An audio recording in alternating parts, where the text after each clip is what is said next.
আমাদের ভারতবর্ষের উপরে আমেরিকা 500% শুল্ক চাপাতে চাইছে। কারণ হিসেবে তারা বলছে যে যদি রাশিয়ার সঙ্গে ব্যবসা বন্ধ না হয় সেই ক্ষেত্রে তারা 500% শুল্ক চাপাবে। শুধু ভারত নয়, চীনকেও তারা এইভাবে হুঁশিয়ারি দিয়ে রেখেছে। আপাতত যা খবর আসছে যে এর পেছনে গভীর চক্রান্ত কাজ করছে। আমেরিকা চাইছে ভারতের সর্বনাশ করতে, ঠিক কিভাবে সেটাই আমি আলোচনা করব। রিপাবলিকান পার্টির একজন সেনেটর লিন্ডসে গ্রাহাম, তিনি এর আগেই আমেরিকান কংগ্রেসে এই বিলটি পেশ করেছিলেন। আপাতত বিলটি পেশ হয়ে গিয়েছে এবং এখন শুধুমাত্র ডোনাল্ড ট্রাম্পের সইয়ের অপেক্ষা, তারপরে কিন্তু এই বিলটি আইনে রূপান্তরিত হয়ে যাবে।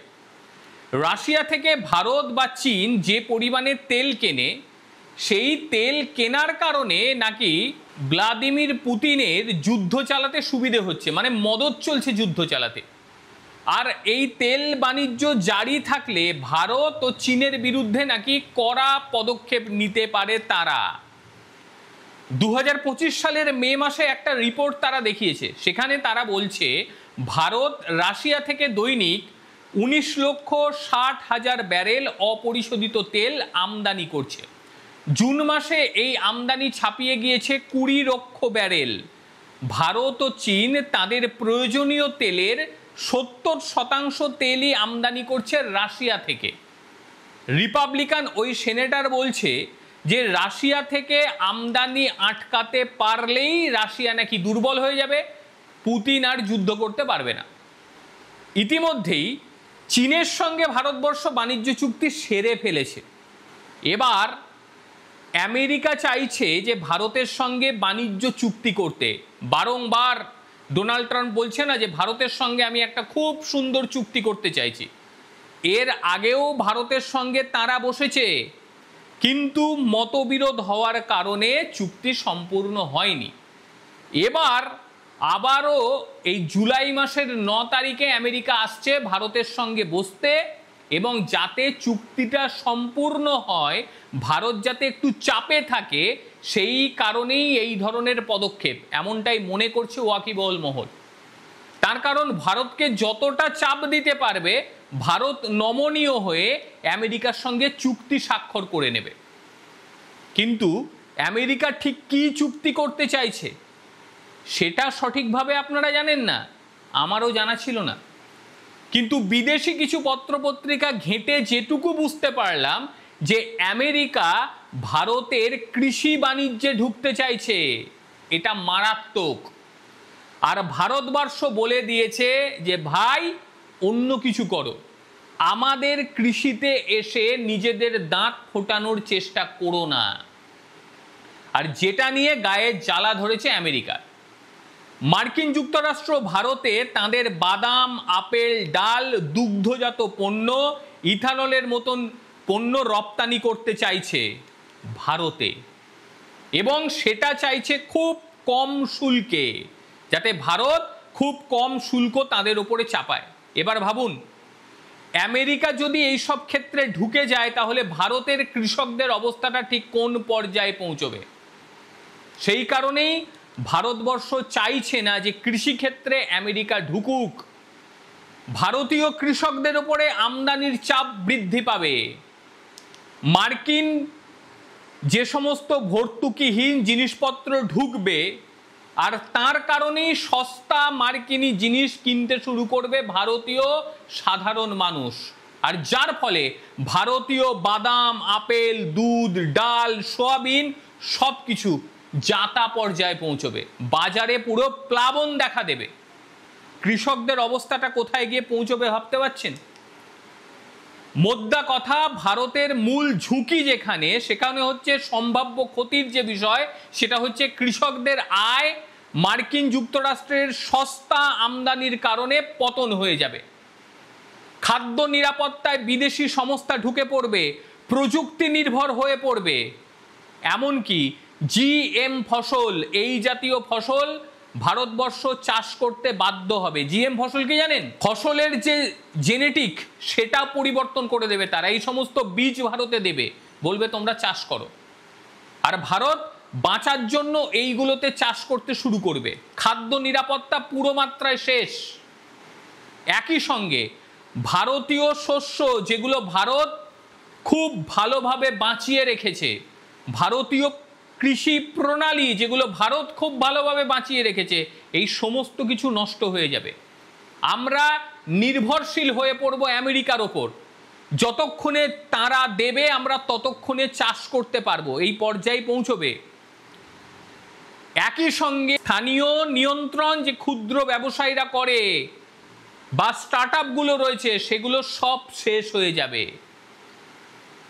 ভারত তার ঐতিহ্যবাহী কৃষি ব্যবস্থা এবং ফসলের বৈচিত্র্য এবং বীজের সার্বভৌমত্ব এর উপরে নিয়ন্ত্রণ হারিয়ে ফেলবে।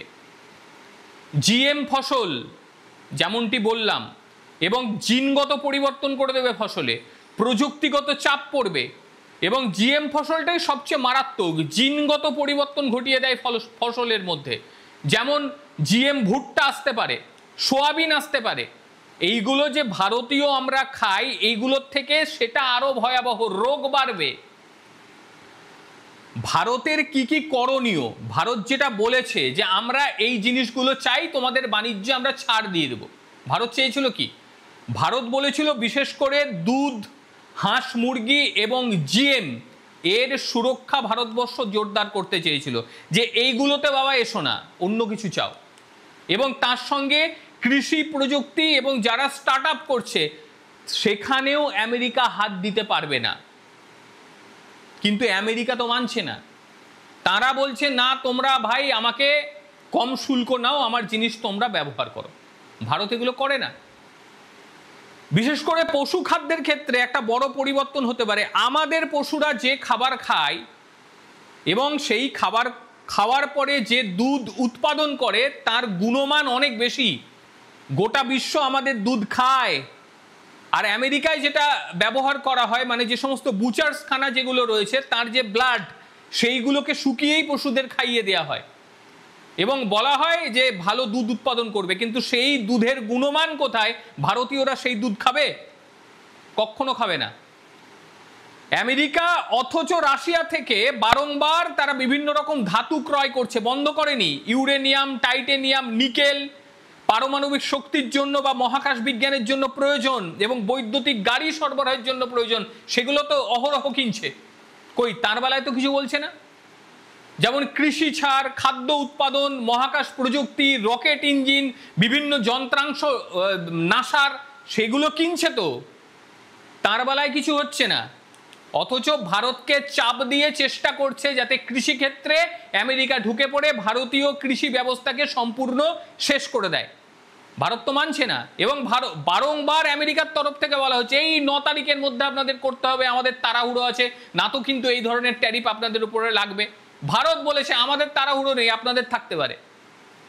এবং জয়শঙ্করকে যখন এই 500% ট্যারিফ নিয়ে প্রশ্ন করা হয়, তখন জয়শঙ্কর একটা অদ্ভুত উত্তর দিয়েছে। তিনি বলেছেন কোন ব্রিজ কিভাবে পার করতে হয় সেটা আমরা জানি, খুব ভালো শেখা আছে। আর ডোনাল্ড ট্রাম্পকে আপনি কি বলবেন বলুন? এর আজকে এক কথা, বিকালে এক কথা, সন্ধে এক কথা, ঘুমোবার সময় আর এক কথা। এর কথার কোনো জমা খরচ নেই। আজকে যদি রাশিয়া বলে যে আমেরিকা থেকে আমি অস্ত্রশস্ত্র কিনছি, আমেরিকা থেকে আমি ফাইটার জেট কিনছি, সঙ্গে সঙ্গে দেখবেন আমেরিকার মুড চেঞ্জ হয়ে গেল, সঙ্গে সঙ্গে চেঞ্জ। আর ভারতবর্ষ আমেরিকার ফাইটার জেট কেনেনি, তার রাগ তো রয়েছে। এবং একই সঙ্গে ভারতবর্ষ কৃষিতে আমেরিকাকে প্রবেশ করতে দিচ্ছে না। আর সেই কারণেই এই 500% গল্পর চেষ্টা করছে তারা। চীন এসব পাত্তা টাত্তা দিচ্ছে না। ভারতকে একটু ব্যালেন্স করতে হয়, কিন্তু ভারত তা বলে এমন নয় যে মাথা নত করে দেবে, এগুলো ভারত করবে না। এই প্রসঙ্গে আপনাদের ঠিক কি বক্তব্য অবশ্যই জানাবেন। এই 500% ট্যারিফের ভয় কি কারণে দেখাচ্ছে অবশ্যই আপনারা সেটা জানাবেন। আমার পর্যবেক্ষণ ভুল হতেই পারে, কিন্তু আপনারা গুরুত্বপূর্ণ কথা লেখেন আর সেটাই পরবর্তী ভিডিওতে আমার কাজে দেয়। প্রত্যেকে ভালো থাকবেন, সুস্থ থাকবেন। আর অবশ্যই কৃষিক্ষেত্রে আমেরিকার প্রবেশ করানো কি উচিত, কি বলবেন, এটা নিয়েও জানাবেন আপনারা আপনাদের বক্তব্য। প্রত্যেকে ভালো থাকবেন, সুস্থ থাকবেন। আবারও দেখা হবে অন্য কোনো দিন অন্য কোনো বিষয়ে। ততক্ষণের জন্য নমস্কার, ভালো থাকবেন।